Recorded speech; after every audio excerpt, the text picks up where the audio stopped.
Ano po ang iniutos sa mga Kristiyano na gawin bilang pag-aalaala sa Panginoong Jesucristo? Kagaya ba ng ginagawa ng sanlibutan ngayon tuwing dumarating ang Christmas o Pasko?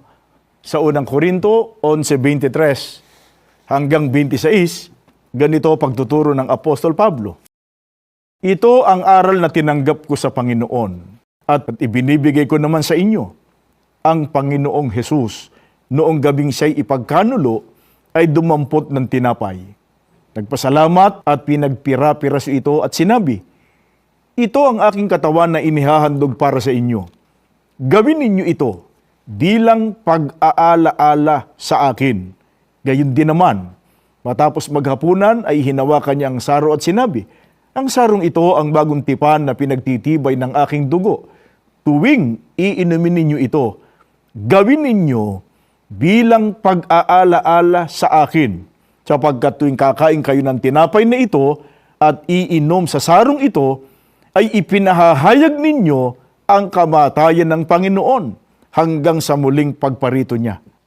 Mga kaibigan, alinsunod po sa pagtuturo ng mga apostol, gaya ng narinig natin, ang ating Panginoon Jesucristo mismo ang nag-utos, alalahanin siya sa pamamagitan ng pagkain ng tinapay at ng pag-inom sa saro. Yan po ang tinatawag na banal na hapunan. Ang ating Panginoon Jesucristo ang nagtatag nito, kasalong kanyang mga alagad.